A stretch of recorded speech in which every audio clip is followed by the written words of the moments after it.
Hello friends, কেমন আছো তোমরা সবাই? আমার আরেকটি নতুন ভিডিওতে তোমাদেরকে জানাই স্বাগত।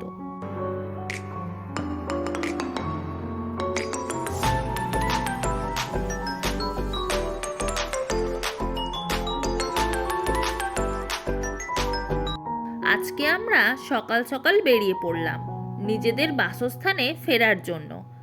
কলকাতায় 4 দিন বেশ আনন্দের সাথেই কাটালাম, আর বিয়ে বাড়িও ভালোভাবেই কাটলো। পরের দিনই আমরা বেরিয়ে পড়েছি। দিদা অনেক করে থাকতে বলেছিলেন, কিন্তু থাকা হলো না। আমরা আসার সময় হাওড়া থেকে ডিরেক্ট গাড়িতে এসেছিলাম, সেটা তোমরা দেখেছো। কিন্তু যাওয়ার সময় আর সেভাবে যাব না।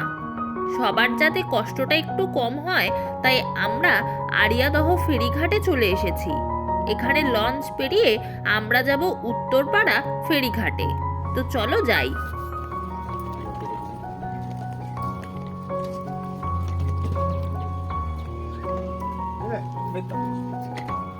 যাও, তুমি ওঠো মেসো। তুমি কোথায় যাও ওদিকে আবার?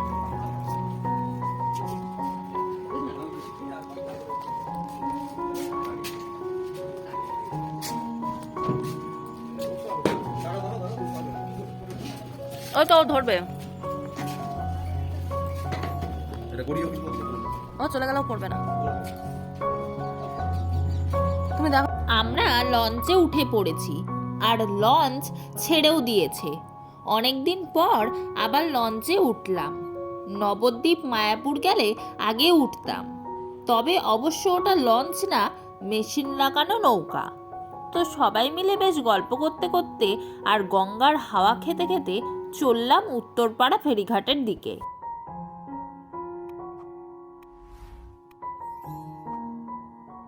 ওই তাকাও, এইটা মানে নতুন ইয়ে হয়েছে, দোতলার মতো। দেখো বেলুন টেলুন দিয়ে সাজানো। ও এখানে স্ট্যান্ড থাকে বুঝছি। কিসের স্ট্যান্ড? হ্যাঁ কিসের স্ট্যান্ড? হ্যাঁ হ্যাঁ, ওটা ওইখানে এমনি এমনি পার্টি করার জন্য, যে জলের ওপর বসে খাওয়া দাওয়া করবে। হ্যাঁ হ্যাঁ হ্যাঁ, আমারও তাই মনে হচ্ছে পার্টি করে। হ্যাঁ, কিন্তু এটা সুন্দরবনের মতো লাগছে দোতলা লঞ্চটা। উত্তরপাড়া ফেরিঘাট। সবাই নেমে পড়েছে, লঞ্চ পুরো ফাঁকা, আর আমরা নেমে পড়লাম উত্তরপাড়া ফেরিঘাটে।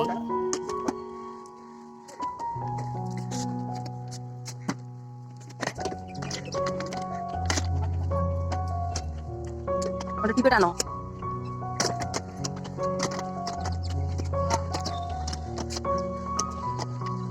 এটা মনে সুন্দরবনেরই ছাড়ছে নাকি, দেখো সুন্দরবনের।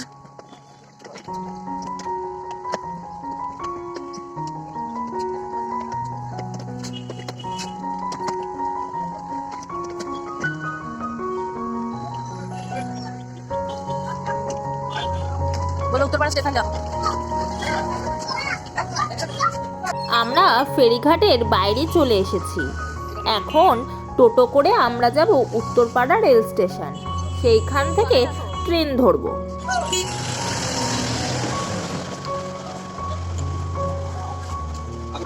মাসি যাও, মাসি যাও, তাহলে ভাড়া নিতে পারবো।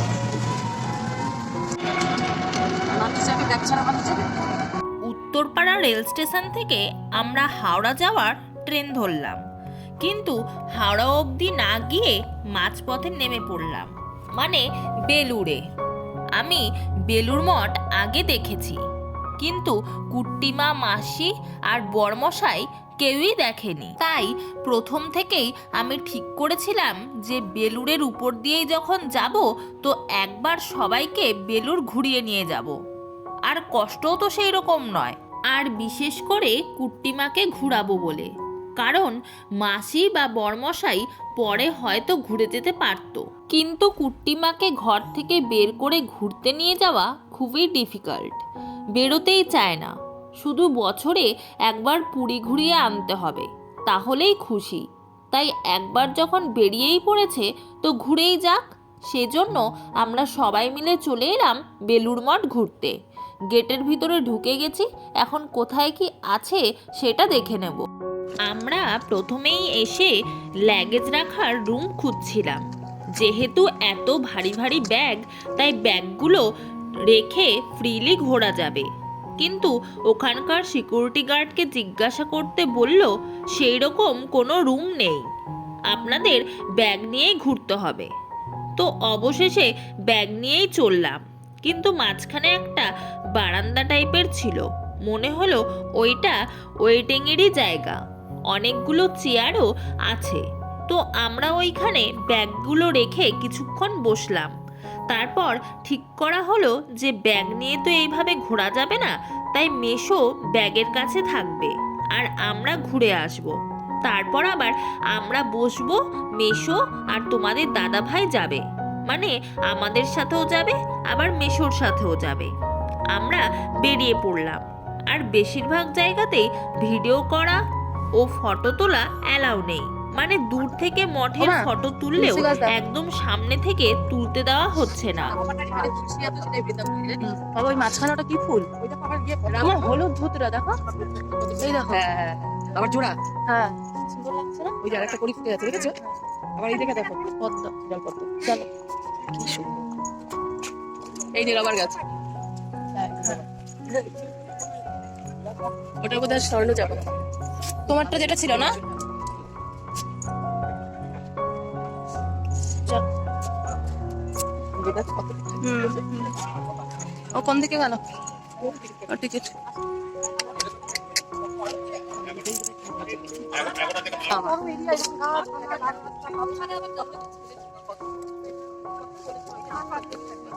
ও এদিকে আসো, একটু পাটা ডুবিয়ে আসি।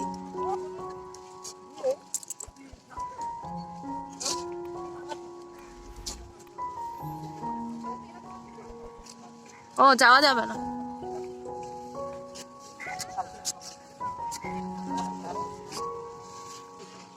গঙ্গায় স্নান করা তো ভালো। আমি নবদ্বীপের গঙ্গায় করেছিলাম। বিহুর বাপের বাড়িতে গেলে গঙ্গায় স্নান করতে পারবে শেওড়াফুলি। না, সে তো ইয়েতে পতিদের বাড়ি। আর বিহুর বাপের বাড়িতে গঙ্গা তো মনে আছে না? ত্রিবেণীতে বিহুর বাপের বাড়ি একদম এরকম মোটর পাবে। কিন্তু সব ফিনাইলে জলগুলো যাচ্ছে গো। এরপর ভোগ খাওয়ার জন্য কুপন কেটে চারপাশটা ঘুরতে লাগলাম। রামকৃষ্ণদেব, মা শারদা, স্বামী বিবেকানন্দের সমাধি, আর চারিদিকে প্রচুর পরিমাণে সবজি চাষ করেছে, আর ফুল গাছ তো আছেই। এইখানে দেখো সব বাঁধাকপি, ওলকপি এইসবের চাষ করা হয়েছে। আর পাশেই বয়ে চলেছে গঙ্গা, সেখান থেকে লঞ্চ আসছে। সব দক্ষিণেশ্বরের মানুষ বেলুড় মঠে আসছে। আর এইদিকে দেখো অজস্র ফুল গাছ। এখন আমাদের পুরো চারপাশটা ঘোরা হয়ে গেছে। এখন যাব মেশোর কাছে, আমরা বসবো আর মেশোকে নিয়ে ও বেরাবে বাকিটা ঘোরানোর জন্য।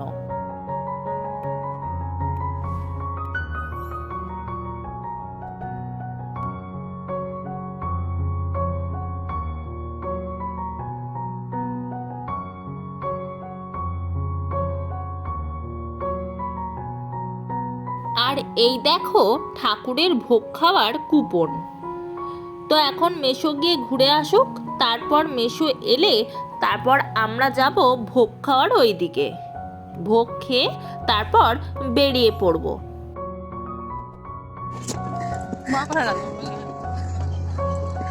মেশো পুরোটা ঘুরে চলে এসেছে।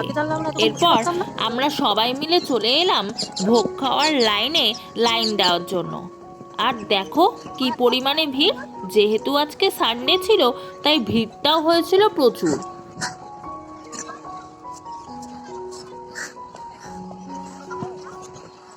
আরে রোববার না, রোববার দিন তো ভিড় হবে।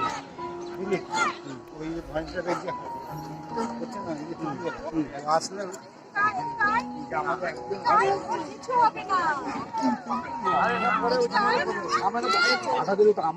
টিমা গেটের কাছে সব ব্যাগগুলো নিয়ে বসেছিল, আর আমরা লাইনে গেটে যিনি টিকিট কালেক্ট করছিলেন তিনি মাকে দেখে বললেন, আপনারা এত দূর থেকে এসেছেন, কতজন আছেন, ডাকুন, ঢুকিয়ে দেওয়া হবে।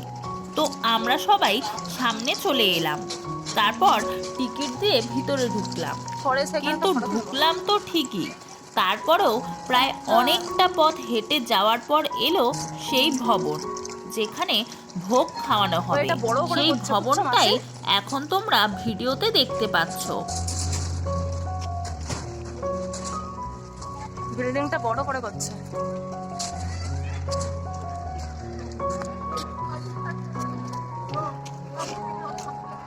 ওটা আমাকে দাও।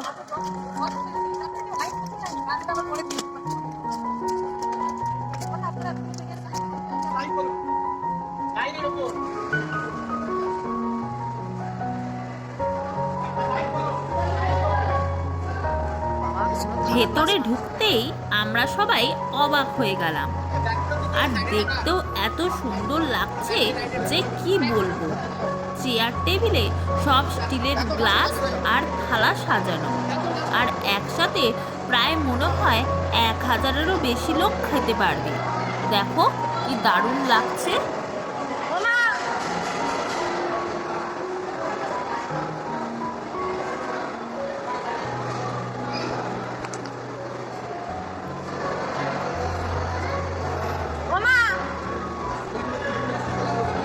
আমরা বসে পড়লাম, এখন শুধু প্রসাদ পাওয়ার অপেক্ষা।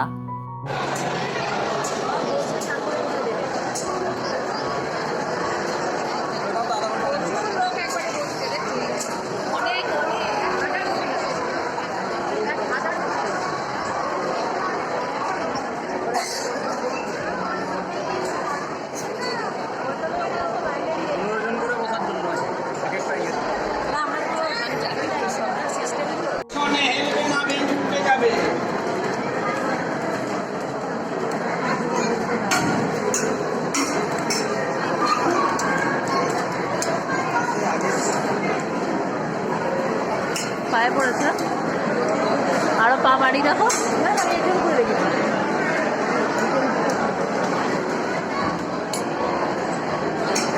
প্রসাদের মধ্যে ছিল খিচুড়ি, তরকারি, চাটনি আর পায়েস।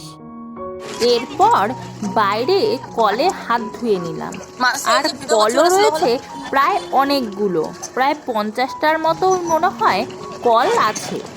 তো খাওয়া দাওয়া হয়ে গেল, এরপর আমরা বেরিয়ে পড়লাম, আর এখন আবার টোটো ধরে যাব বেলুড় স্টেশনে। তারপর ওইখান থেকে হাওড়া যাওয়ার ট্রেন ধরবো।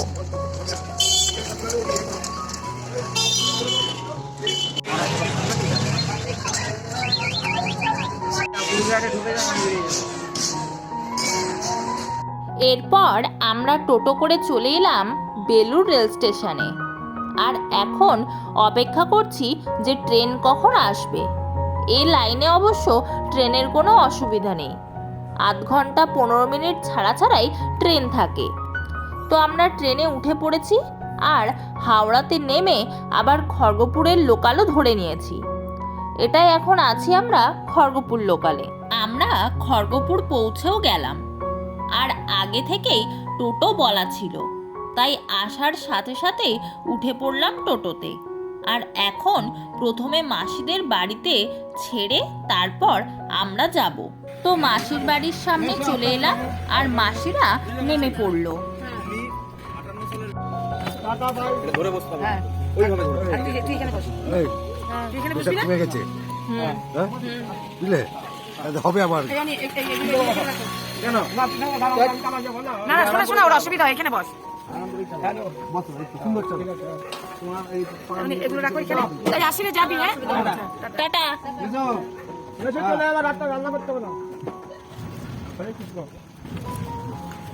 আস্তে আস্তে যা, এগুলো নিচে রাখতে। আমরাও এখন চললাম বাড়ি। ভিডিওগুলো তোমাদের কেমন লাগছে তা অবশ্যই কমেন্টে জানাও। ভালো লাগলে একটি লাইক করে চ্যানেলটিকে সাবস্ক্রাইব করে দাও আমার আরও নতুন ভিডিও দেখার জন্য। তো আজকের ভিডিওটি এখানেই শেষ করছি, আবার দেখা হবে নতুন কোনো ভিডিওর সঙ্গে। ততদিন তোমরা সুস্থ থেকো, ভালো থেকো, আর আমার পাশে থেকো।